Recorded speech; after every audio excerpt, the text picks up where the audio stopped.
Jack's story because he's just about as fascinating, if not more so, than I am. So I'm going to tell phase one of Jack's life. This is before we adopted him. What I know about him is that he came from Florida Lab Rescue, which is a fantastic organization. Our last two dogs before Jack came from there.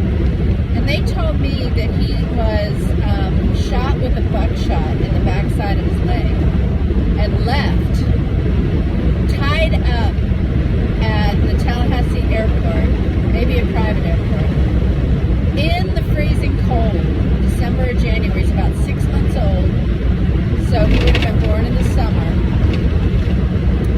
Tied up, left for dead, and a plane was taken off. A private plane was taken off and saw a little black dot on the ground and called it into the tower. This is how it was said to told me. And they said, something's down there, you should go check it out.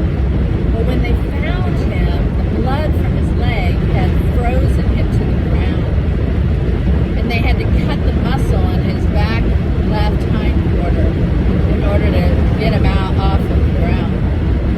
He had mites in his skin and heartworms. We didn't know about the heartworms then. So these mites were making him itch and his hair had all fallen out.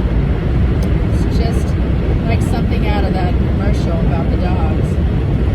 So anyway, they brought him to the shelter and they cleaned him up, got him where he needed to be, and but still didn't have the right medication for his skin.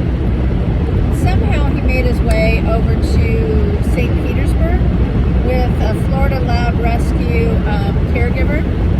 She had 4 or 5 other dogs. I think her name was Grace. And so we had been on the list and been approved. And so long story short, Mark and I and Seneca went over to St. Pete to meet Jack.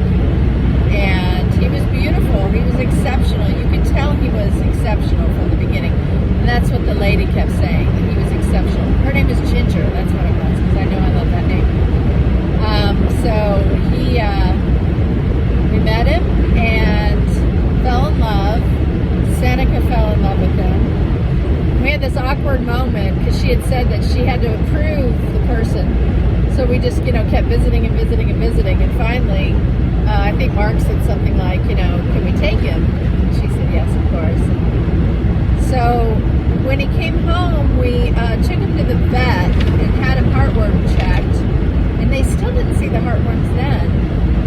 And they did give us multiple medications. Finally, they put him on Brevecto.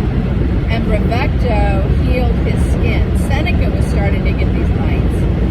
And so he was able to, I put them both on Brevecto, and within the 3 months, the first cycle, he was already feeling better. You could tell a difference. His hair was coming back. He has the most beautiful hair.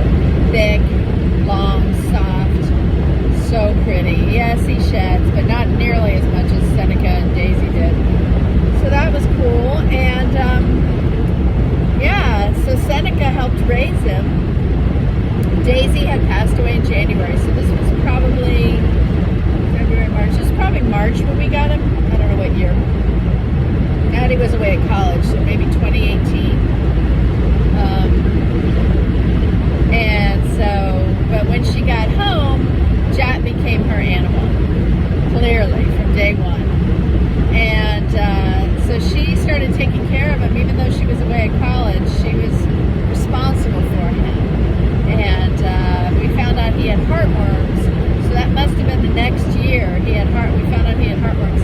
And she did all the caregiving, and we had him down at the SPCA, or not Habitat.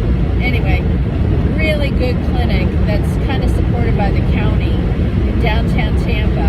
And they helped him with the procedure and everything that he needed to get over his heartworms. It was really, really good. So that's 5 minutes of Jack's pre-life right there. He is definitely Natalie's boy.